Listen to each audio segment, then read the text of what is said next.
Hi, everybody. Thank you.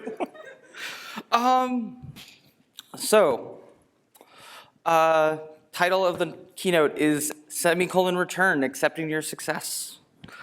We'll get into why it's so complicated in a moment, but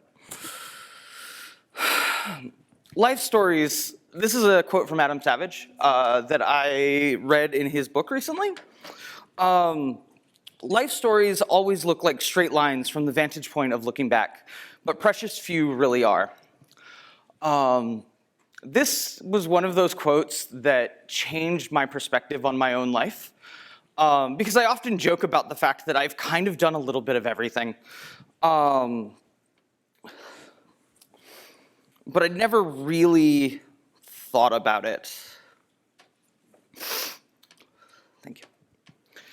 I swear I practiced this.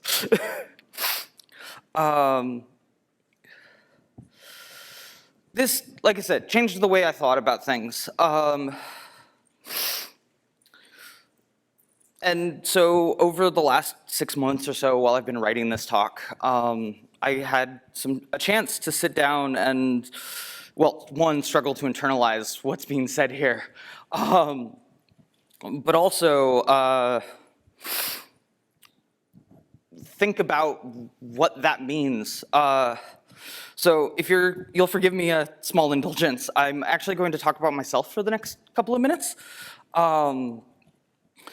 It's actually one of my rules on speaking is don't give a talk about yourself, and here I am breaking that rule again. So before we move on further though, there is a little bit of a content warning here. Talking about my life story is often difficult for me because I have experienced many layers of trauma in my life and struggle with mental health issues. Unfortunately, because I am talking about my life story and those are such a critical piece, I am going to talk about it. So I've provided some hotlines. This slide will come up multiple times. If these topics are going to be a struggle for you, I would encourage you to please, you can exit. I will not feel bad if you do so.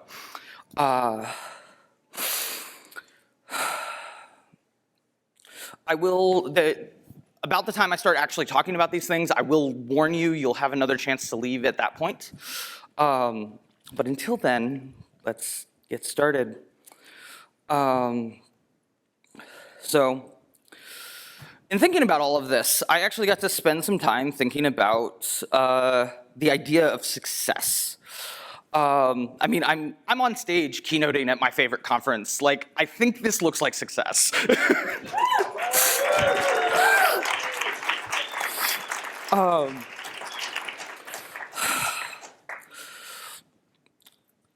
I've spent the rest of said 6 months thinking about how that word applies. Like, this is just one marker. But it's been difficult to grapple with this idea because so much of my life is defined by struggle. So I'm going to just start at the beginning and we're going to go through this story. So as a child, I fell in love with stories.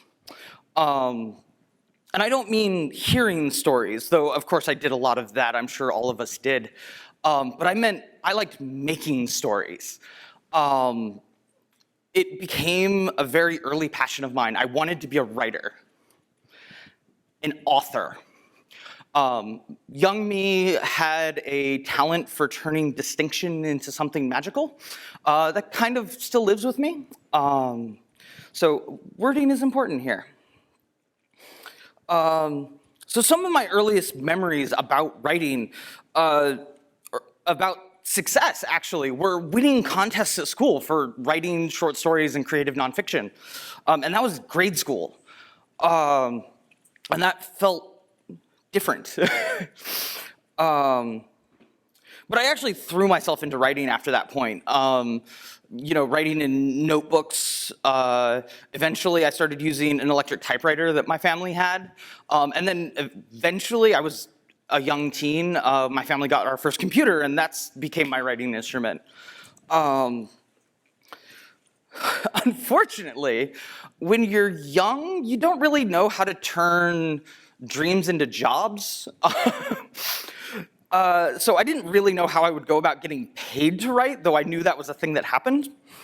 And so basically, unsurprisingly really, is I got my first job. I was actually back room at a pretzel shop. And that kind of became my early career, was warehousing with various businesses. It gave me money, which, 15 and a half, that's pretty cool, just having cash of your own. But my family was actually involved with the business, so I got to see the management side of that career, which actually was the start of my interest in business as a concept. So I get through high school, it draws to close, and of course I've got to start making plans, because that's what we do in this society, right? You have to graduate and then go do what you're gonna do with your life. Unfortunately, like, the closest thing I had at that point was maybe I could run somebody's business or maybe start one.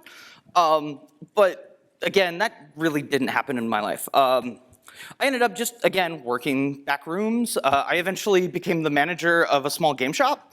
Would it actually surprise you to learn that I'm a giant, unrepentant nerd?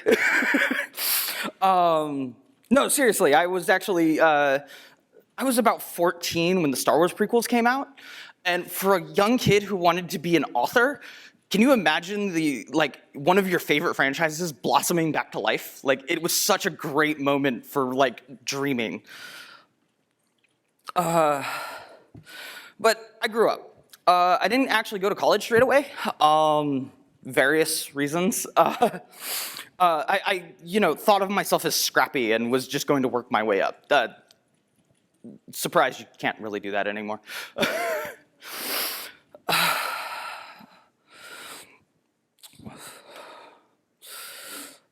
All right, so I'm gonna pause here. My next section is going to be fairly brief, but this is where the harder topics begin, so if anyone needs to leave the room, please do so now.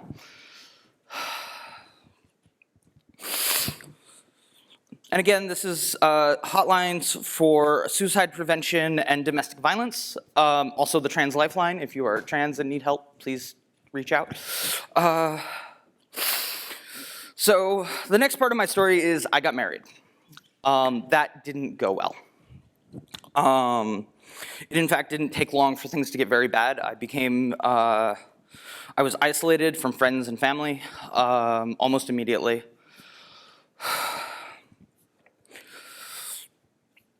And I actually ended up losing one job during this time because of the amount of control that my partner was exerting.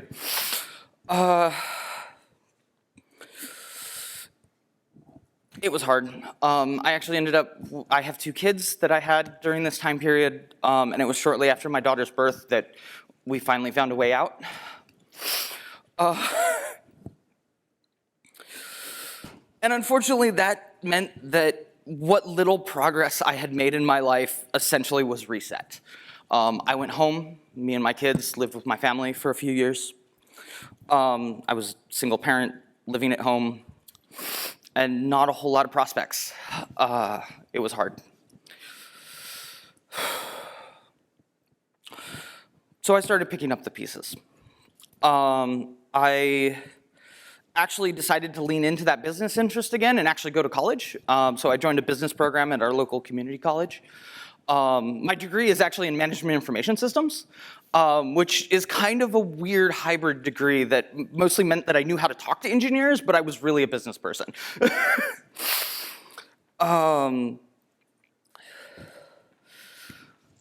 So one of the nice things about that MIS degree is I get to spend a lot of time in the CS department, which was a bonus because I was always interested in technology, but I lived in a family where we literally had one computer from the time I was 14, and I was afraid of messing that up for everyone else in the house.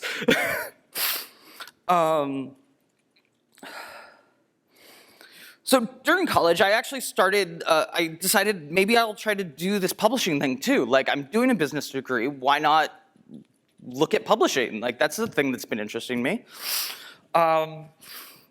So this is about the first time I started my first semi-professional blog. It was quite well liked among certain authors because basically what I did is I took technology tools that are good for writers and broke down their more complicated functions so that they knew how to use them to further their goals. I also was really lucky because I started college, the Kindle was maybe a year or two old. The publishing industry was changing every semester, and I had a new thing to talk about every time, like cutting edge research into what this industry was doing, which is just, it's really exciting when this is what you want to do, is like, hey, I want to get into publishing.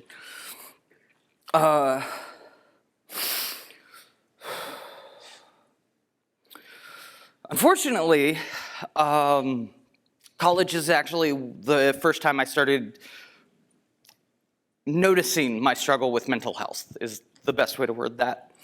I was pretty good in school. I applied myself. I was doing well there.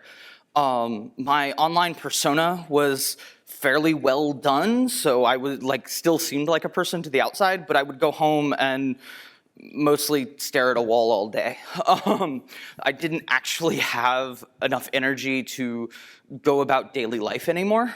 Again, I still went to school and came home and I'd write the blog post for the week and, you know. But the lack of ability to do the daily living thing caused a lot of strife in my family. Eventually, I graduated. I graduated with honors, actually, which was kind of exciting for somebody who'd never really got a chance to do that.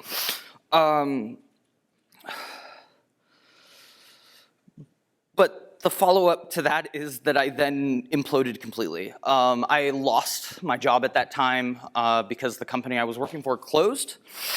And I didn't have the drive to go out looking for a new one. I put a token effort into it. I was applying. I was looking for jobs that would use my new degree, but it was 2012.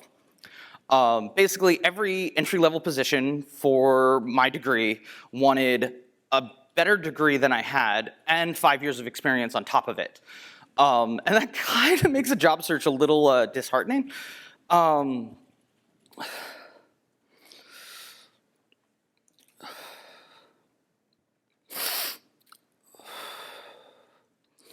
So here I am, not really having good job prospects, not sure what I'm gonna do with things. So I figured I'm going to actually at least try to get some of these things that these people are asking for, and keep shooting for that analyst job I was looking for. Enter Python. So it just happened to be that at the time I went looking for, hey, I need to be more technical. If you were to ask on the internet, I've never programmed before, where should I start? Everyone was saying Python. Now, everyone was saying Python, it's a learner's language. I'm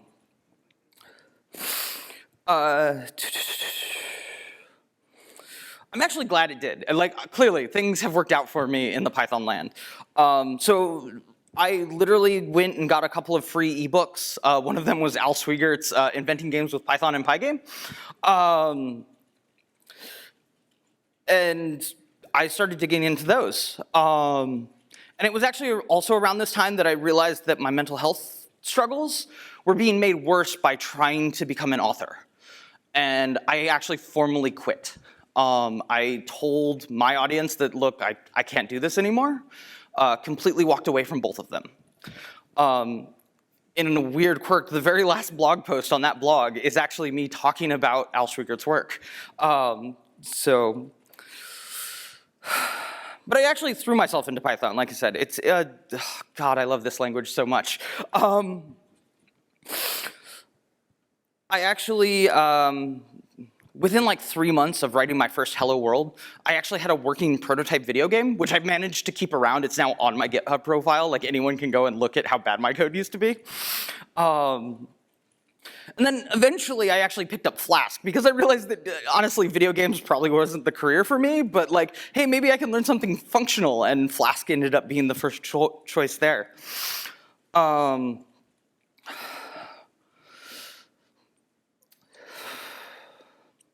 there was the fight. I call it the fight because it kind of changed my life. My mother and I had been having conflict for a number of years by that point, again, mostly because of my mental health issues. And we're in a fight about something that day, and I finally told her what I'd been struggling with for years by that point, that I didn't want to be alive anymore. My mother's response that day was not very compassionate.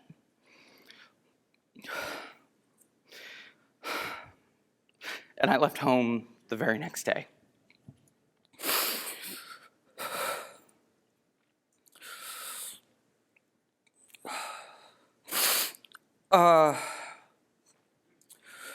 So I'm going to be clear here. I love my mother. We have repaired our relationship significantly since that day. The reason I am sparing as much detail as I can here is because this is more about the way it changed my life, and it is important to my story. I ended up homeless. Couch surfing, mostly. For a little while, I actually worked backstage at a local theater. A friend of mine was the stage manager, and he gave me a bed and food, and I would come and help him run shows. It was a good arrangement for me for a while. After that fell through, I actually moved to New York finally. I had some friends up here. They gave me a place to stay, introduced me to a client that actually kept me in money for a little while, which was really important. But I ended up doing just a little bit of everything while I was in New York. I did some freelancing with some web apps. I worked with a temp agency doing hardware installs, data entry, literally anything anyone would pay me for, I would do it. It would be about 6 months in the city before I got any traction. About 6 months in, one of my agency contacts told me about the Python Meetup group that I hadn't heard of before that point. And he said, you should go check this out. Like, you're bright, you can totally do this. So I signed up. Within a week, I attended my first Python Meetup group. It was actually a Flask event. And at that event, there happened to be a recruiter that had the perfect position, is what he said. So I worked with him, and a week later, I have an interview with a little company that was called Dog on a Horse. And I was hired a week later. It just kind of all happened at once. It was kind of a blessing. So I worked at Dog on a Horse for a couple of years. I was doing web apps, which I found really suited me. Like, doing real web apps was something that I could really get my mind around. And then, about 6 months into being there, our client comes to us and goes, hey, we just got a new license. We're gonna make a Star Wars game. So I got to spend about 1.5 years working on a Star Wars product at my very first job. It was Star Wars Card Trader, if anyone wants to know the specifics. And around that time, as I was still attending meetups, PyGotham 2014 CFP was closing, and Paul actually pestered me until I finally submitted something. I actually didn't expect anything of this. Like, I was literally shooting in the dark. I basically outlined the entire Pygame module, and that was my proposal. Hint, that was too much material. But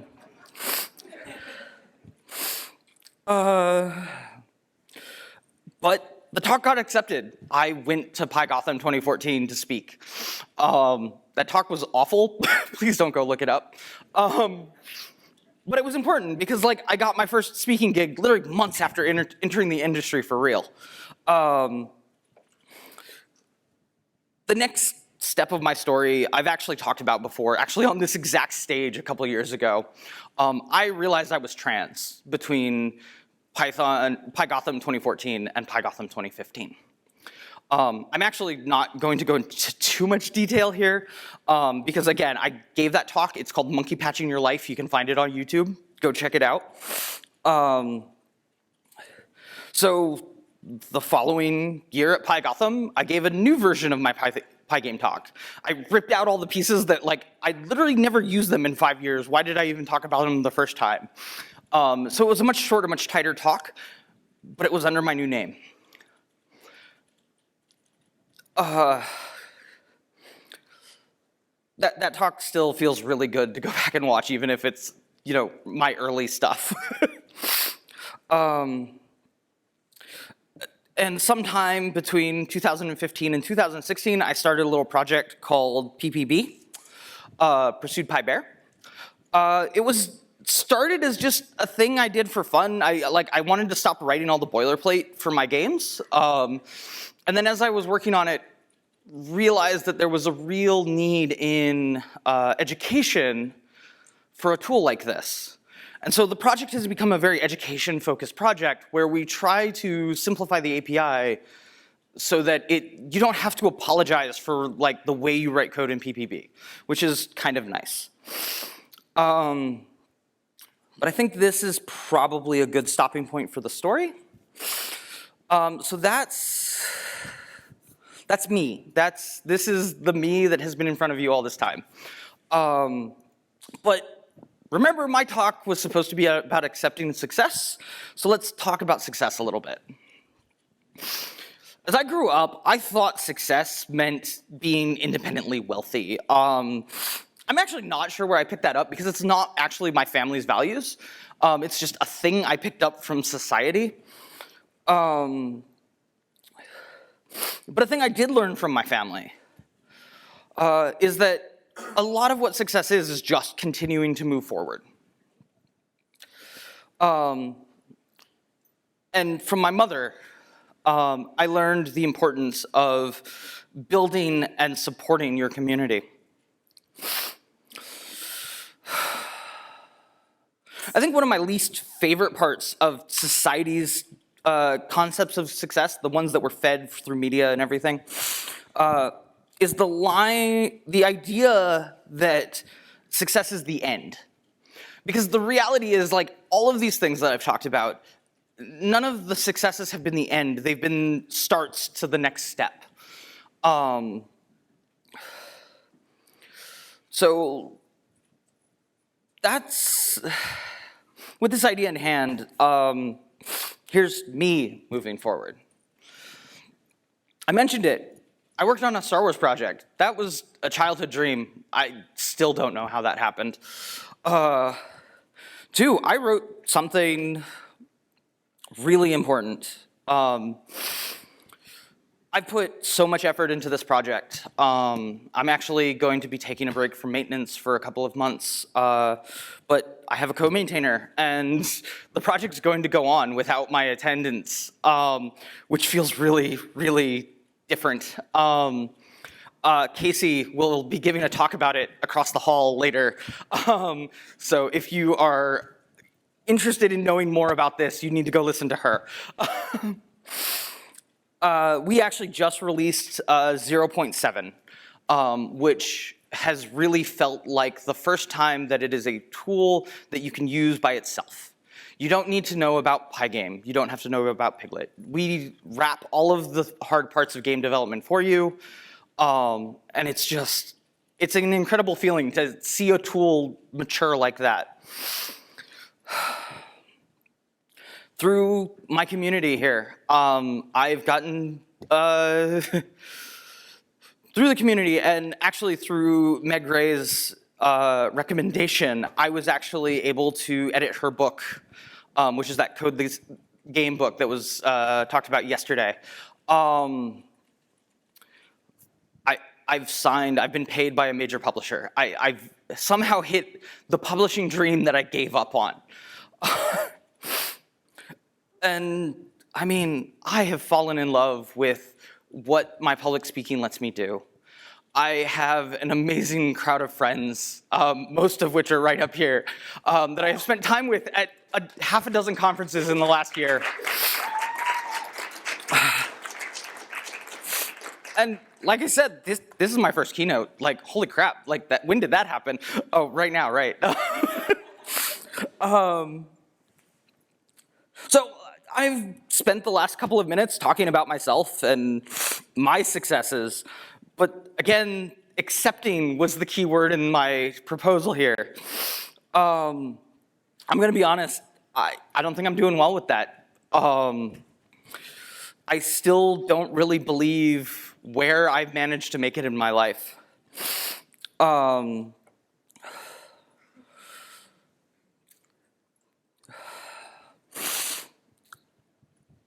But I have learned a thing that is helping is affirming my success. It's taking credit for the things I've done and the things I'm planning to do, like really acknowledging that I have actually done these things. So for as troubling as I have found the idea of success, I think I'm starting to build my own definition. And it's starting to mean a lot to me. So that's me. I'm a domestic violence survivor. I'm a trans woman. I'm a game developer. I'm a book editor, apparently. That's a new thing. And I struggle with suicide ideation, and I love this community.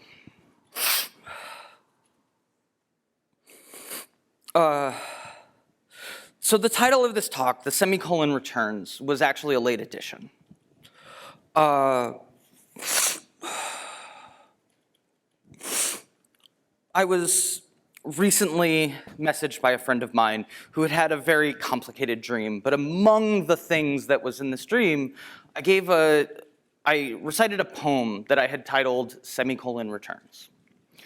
It was surprisingly apt, because for the last, well, honestly, for much of my life, but I've been really dealing with it the last month or so, I have been dealing with intense suicide ideation. The semicolon is important in suicide prevention circles because of a thing called Project Semicolon. Their tagline is, "Your story's not over." I have to tell everyone, because I've been doing this for months now, I'm safe. I have the best network. I am not in any immediate danger. But the people who are in immediate danger are the ones who aren't reaching out yet.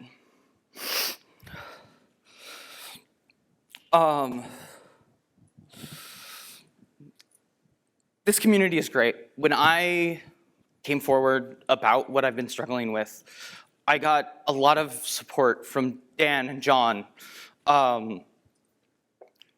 to be able to still be here while struggling with what I'm struggling with. And so this is an encouragement to, if you're struggling with similar ideas, reach out. Your community actually cares.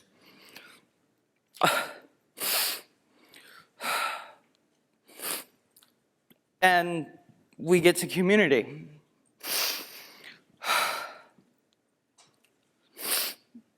So there is a slogan in Python that I really love, and if you haven't heard, you'll probably recognize it, but if you haven't, let me introduce it to you. Come for the language, stay for the community. Python has been such a strong community for me. It really has made all of my dreams come true. But part of that has been how much I have given back to this community. I have volunteered as a Meetup organizer. I've helped with PyGotham. I am almost always open to review your talk proposals if you want a second set of eyes. I maintain an open source library for Python. Like, this has been so important to me, and the giving back is just as important. And Kojo talked about it yesterday, but like, there are so many ways to give back to this community. But most people, when they join, don't know how to do all of that. So those of us who have been around need to be reaching out and helping them get to where they want to be. So I have a little bit of a challenge on this front. I know this room is full of people who have contributed to open source. If you've done so and are willing to mentor someone else, can you stand up? everybody who this is what they want to be doing, look around. I can tell from most of these faces, I know they are people who mentor. Go ask for help, because we totally need more volunteers. And you can sit now, I'm sorry. I'm not gonna make you stand through the rest of this talk. Not that it is very long. These are my takeaways. Every single one of us has something to contribute to this community. If you've been around, you should be looking around and helping people up. If you're new, start asking for help. That is like the fastest way we can get people onboarded is if you show interest, we are totally willing to help you get there. 2, stop treating social expectations as success metrics. You need to write your own success story, and you need to learn when success doesn't look like what you had imagined it would. Because mine absolutely looks so different from what I imagined. And if you're struggling with your mental health, you're not alone. Please don't be afraid to reach out. Somebody is willing to help. Thank you.